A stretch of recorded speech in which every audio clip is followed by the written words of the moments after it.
Hi students, I am minnow.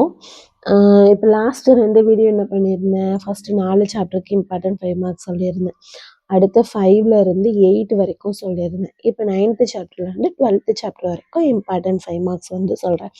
இதை mostly important 5 மார்க்ஸ்னு சொல்கிறதா, இல்லை இந்த 5 மார்க்ஸ் நீங்கள் படித்தாலே வந்து எல்லா 5 மார்க்கும் அட்டென்ட் பண்ணிடலாம் அப்படிங்கிறது தான் சொல்லலாம். ஏன்னா ஒரு சென்டம் வாங்குகிற ஸ்டூடெண்ட்ஸுக்கு இந்த கொஷினை விட்டுறணும் அந்த கொஷினை விட்டுறணும் அப்படிங்கிறது வந்து எடுக்காமல் இருக்கிற 5 மார்க்குன்னு கொடுத்தாங்கன்னா 5 மார்க்கில் என்னென்னலாம் எடுக்க முடியுமோ அந்த கொஷின்ஸ் எல்லாத்தையுமே செலக்ட் பண்ணி தான் நான் வந்து கொடுத்துருக்குறேன்.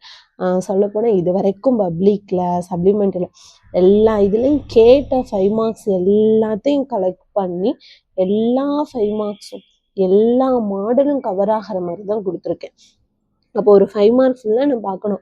சென்டம் எடுக்க போகிறேன், இந்த சாப்டரில் இந்த 5 மார்க் நான் பார்த்தாகணும் அப்படின்னா அழகாக இந்த கிண்ட்டை தூக்கி நீங்கள் வச்சுட்டு பார்த்துட்டோமா, இந்த 5 மார்க் முடிச்சிட்டோமா அப்படிங்கிறது ஈஸியாக வந்து என்ன பண்ணிடலாம் அப்படின்னா கெஸ் பண்ணுறதுக்கு இதை வந்து யூஸ் பண்ணிக்கலாம். ஸோ எக்ஸசைஸ் 9.1 வந்து 5 மார்க்ஸ் அவ்வளோ இது இல்லை. எக்ஸாம்பிள் வந்து 9.1, அதே மாதிரி 9.2 ஃபர்ஸ்டில் 2 சம்மு, 9.4 அடுத்து 9.3 செகண்டில் வந்து என்ன பண்ணலாம், 4th 6th 8th 9th 10th 11th. So இந்த சம்ஸில் எக்ஸாம்பிள்ஸ் வந்து கொஞ்சம் அதிகமாகவே இருக்குது. 13 14 15 16 17 18 21 27 28 30. ஸோ இதெல்லாம் கொஞ்சம் நல்லா பார்த்துக்கோங்க. ஏன்னா 9.3ங்கிறது கொஞ்சம் முக்கியமான ஒரு எக்ஸசைஸு. அடுத்து 9.4 9.4ல் ஃபர்ஸ்ட் சம்மு தேர்ட் சம்மு. அடுத்து இதெல்லாம் வந்து உங்களுக்கு வந்து என்னென்னா 3 மார்க் 2 மார்க் கேட்டகரியில் வரும், 5 மார்க் கேட்டகரியில் வராது. 9.8 இந்த மொத்த சாப்டர்லேயே ரொம்ப ரொம்ப இம்பார்ட்டண்டான ஒரு எக்ஸசைஸ்னால் அது 9.3. ஓகேவா? ஏன்னா 9.3லேருந்து கன்ஃபார்மாக ஒரு கொஷின் வந்து இருக்குது. இந்த எக்ஸசைஸை லீவ் பண்ணிவிட்டு நான் 9th சாப்டரில் ஒரு 5 மார்க் அடிச்சிருவேன் அப்படின்னா அது பாசிபிளே இல்லை. ஓகேவா? அப்போ 9.8ல் எக்ஸசைஸில் தேர்ட் சம்லேருந்து 10th சம் வரைக்கும் நல்லா பார்த்துக்கோங்க. அதே மாதிரி 54 55 56 57 58 59 60 61. ஸோ எக்ஸாம்பிள்ஸுமே என்ன பண்ணுறாங்க அப்படின்னா இங்கே அதிகமாக கேட்குறாங்க. ஓகேவா? அதனால் சில இதில் வந்து நம்ம என்ன சொல்லுவோம்னா எக்ஸசைஸ் எல்லாம் நல்லா படிச்சுக்கோங்க அப்படின்னு சொல்லுவோம். அந்த மாதிரி இதில் எக்ஸசைஸை மட்டும் படிச்சுக்கோங்க அப்படின்னு நம்ம சொல்ல முடியாது. எக்ஸாம்பிளையும் சேர்த்து படிச்சுக்கோங்க. ஆனால் கான்செப்ட் வைஸ் ரெண்டும் ஒன்று தான். ஒரு எக்ஸாம்பிள் பார்த்துட்டு அப்படின்னா அந்த எக்ஸாம்பிள் இருக்கக்கூடிய கான்செப்ட் மாதிரியே எக்ஸசைஸில் ஒரு சம் இருக்கும். அப்போ உனக்கு என்ன ஆகும், வெறும் எக்ஸாம்பிளாக படிச்சுட்டு அப்புறம் எக்ஸசைஸாக படிக்கிறதுக்கு பதிலாக ஒரு எக்ஸாம்பிளை பார்த்து நல்லா கிளியராக புரிஞ்சு நல்லா வந்து எழுதி பார்த்ததுக்கப்புறம் அது ஓரியன்டாக எக்ஸசைஸில் ஏதாவது ஒரு சம் இருக்கான்னு பார்க்கும்போது என்ன ஆகும்னா, இப்போ ஒரு சம்மு பார்க்குறதுக்கு ஒரு 1/4 மணி நேரம் எடுத்துக்கிறீங்கன்னு வச்சுக்கோங்களேன். இப்போ நான் ஃபஸ்ட்டு ஒரு சம்மை பார்க்குறேன், 1/4 மணி நேரம் ஆச்சு நான் படித்து அதை தெளிவாக எழுதி பார்க்குறதுக்கு. அப்போ அதே ஓரியன்டாக இன்னொரு சம்மை நீ பார்க்கும்போது 5 நிமிஷத்தில் முடிச்சிடலாம். ஓகேவா? ஸோ இதுதான் நம்ம டைம் சேவ் பண்ணுறதுக்கான ஒரு ட்ரிக்கு. ஏன்னா இனிமேல் உட்காந்துக்கிட்டு புதுசாக எல்லாத்தையும் நம்ம படிக்கிறதுக்கான டைம் இருக்காது. அப்போ இந்த மாதிரி பண்ணும்போது நம்ம ஈஸியாக வந்து என்ன பண்ண முடியும் அப்படின்னா டைம் சேவ் பண்ண முடியும். அதனால் கொஞ்சம் 9.8ல் நல்லா இம்பார்ட்டன்ட் கொடுங்க. 9.9மே நம்மளுக்கு வந்து கேட்டிருக்காங்க தான். 9.9ல் 5th சம்மும் 6th சம்மும் பார்த்துக்கோங்க. ஓகேவா? ஸோ அடுத்து 10th சாப்டர் பார்க்கலாம். ஸோ 10th சாப்டர்லையும் நம்மளுக்கு வந்து கொஞ்சம் ஒரு இம்பார்ட்டண்டான ஒரு சாப்டர். 10.3ல் 4 6 4 10.4ல் 6 7 10.5ல் 2 3 4ல் 5th 6th 10th அடுத்து 10.15 10.6ல் 1 2 3 4 5 6 7 8 17 18 19 20. அதே மாதிரி 7ல் பார்த்தோன்னா 2லேருந்து 2 3 4 7 8 9 11 12 13 14 15 23 24. அடுத்து 10.8 இப்போ நம்மளுக்கு இவ்வளோ சம்ஸ் நம்ம சொல்லியிருந்தோம். ஒரு 10th சாப்டர் வந்து முக்கியமான சாப்டர் அப்படிங்கிறதுல கொஞ்சம் கஷ்டமான சாப்டரும் கூட.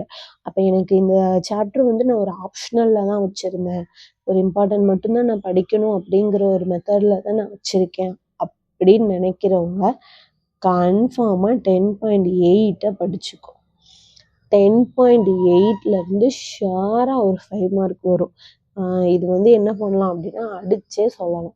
10.8லேருந்து கன்ஃபார்ம். ஏன்னா 5 மார்க்கை பொறுத்த வரைக்கும் ஈஸியாக செலக்ட் பண்ணிடலாம். இந்த இடத்துல இருந்து தான் 5 மார்க் வரும் அப்படின்னு. இந்த 3 மார்க்கையுமே ஒரு 80% வந்து செலக்ட் பண்ணிடலாம். இந்த 2 மார்க்கு மட்டும்தான் எங்கிட்ட இருந்து கேட்பாங்க அப்படிங்கிறது வந்து நம்மளால சொல்ல முடியாது. ஏன்னா எக்கச்சக்கமான 2 மார்க் இருக்கு. அந்த எக்கச்சக்கமான 2 மார்க்ல இருந்து நம்ம 10 2 மார்க்கு கேட்டாகணும். அப்படிங்கிறப்பதான் நம்மளுக்கு வந்து ஒரு இது.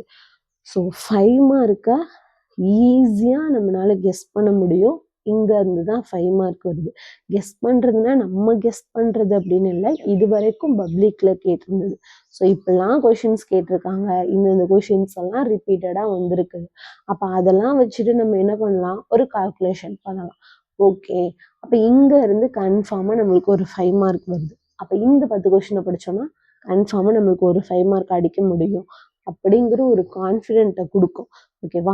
மோஸ்ட்லி 5 மார்க் 5 மார்க் அடிச்சிட்டோம் அப்படின்னா நம்மளோட மார்க்ஸ் வந்து டாப்ல வந்துடும். ஓகேவா? ஈஸியா வந்து ஸ்கோர் வந்து நம்மளுக்கு வந்து கூடும். 5 மார்க் அடி ஆயிடுச்சுன்னா மார்க் ஆட்டோமேட்டிக்கா கடன்னு குறைஞ்சிரும். ஓகேவா? ஸோ இதுதான் நம்மளுக்கு ட்ரிக்கு. நான் 10th சாப்டர்ல தான்ப்பா வச்சிருந்தேன், இது வரைக்கும் நான் படிக்கவே இல்லையே அப்படின்னு நினச்சேன்னா கன்ஃபார்மாக 10.8 படிச்சுட்டு போயிருங்க.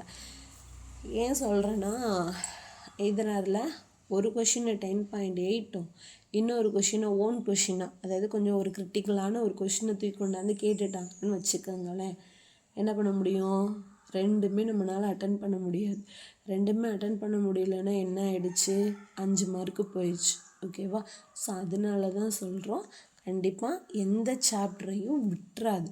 விடணும்னு நினச்சின்னா நம்ம சொல்கிறோம்ல இம்பார்ட்டன்ட், அதையாச்சும் உட்காந்து படிச்சுக்கோ. ஓகேவா? ஸோ அவ்வளோ இம்பார்ட்டண்டான ஒரு எக்ஸசைஸ் வந்து 10.8. ஓகேவா? அடுத்த 11th. ஸோ இப்போ இந்த சாப்டரில் நம்மளுக்கு வந்து என்ன சொல்லியிருக்கோம், எக்ஸசைஸ் 10.2ல் 6th சம்மும் 7th சம்மும், எக்ஸாம்பிள் வந்து 10.8 10.9. அதே மாதிரி எக்ஸசைஸ் 11.3ல் 4th சம்மு, 10.11 12 14 15. அதே மாதிரி 10.4ல் நம்மளுக்கு எக்ஸசைஸில் அவ்வளோவா இல்லை, ஆனால் எக்ஸாம்பிள்ஸில் வந்து என்ன இருக்குது, 16 17. 10.5ல் என்ன பண்ணலாம், 6th சம்மு 7th சம்மு, 20 21 22. ஸோ இது கான்செப்ட் வைஸ் நம்மளுக்கு வந்து எப்படி இருக்கும் அப்படின்னா, ஒன்று தொட்டு அப்படி தான் வரும். இப்போ ஃபஸ்ட் கான்செப்ட் புரிஞ்சிருச்சுன்னா அதை வச்சு தான் அப்படியே செகண்ட். அதனால கான்செப்டை கொஞ்சம் நல்லா பார்த்துட்டிங்க, புரிஞ்சிருச்சு அப்படின்னா இந்த சாப்டர் வந்து ஈஸி தான். ஓகேவா? அடுத்து 12th chapter. So 12th chapter எல்லாருக்கும் ரொம்ப ரொம்ப பிடிச்ச சாப்டரு. 12 சாப்டர்லேயே ரொம்ப ஈஸியான ஒரு சாப்டரு, ஈஸியாக மார்க்ஸ் ஸ்கோர் பண்ணக்கூடிய ஒரு சாப்டர். ஓகேவா? ஸோ அதனால் இந்த சாப்டர்லலாம் அப்படியே 5 மார்க்னால் அப்படியே 5 மார்க் அப்படியே சொல்ல 5 மார்க் அப்படியே வாங்கிடணும். அதில் அந்த 1 மார்க் 2 மார்க்கை நம்ம விடுறோம் அப்படிங்கிற பேச்சுக்கே வந்து இடம் கொடுக்கக்கூடாது. ஓகேவா? ஸோ இப்போ பார்த்தீங்கன்னா 12.1ல் 5th சம்மு 9th சம்மு 10th சம்மு, எக்ஸாம்பிள் பார்த்தீங்கன்னா 7 9 10. ஓகேவா? அதே மாதிரி எக்ஸசைஸ் 12.2ல் 12 14 15 7ல் வந்து 4 12.9. ஸோ இந்த 12th சாப்டரில் இருக்கக்கூடிய இது வந்து என்னென்னா, ஃபஸ்ட்டு என்ன சொன்னோம், இது வந்து ஈஸியாக இருக்கும். ஏன்னா இருக்கிறது 2 எக்ஸசைஸ் தான், ஈஸியாகவும் படித்து முடிச்சிடலாம், படிக்கிறதுக்கும் ஈஸியாக இருக்கும். அதோட இன்னொன்று என்ன அப்படின்னா, ஆன்சர் நமக்கு தெரியும், ப்ரூஃப் பண்ண சொல்லுவாங்க, இதையும் ப்ரூஃப் பண்ணு, இது வந்து ஆன்சர் சேமாக வருதா அப்படிங்கிறத வந்து செக் பண்ண அப்படின்னு.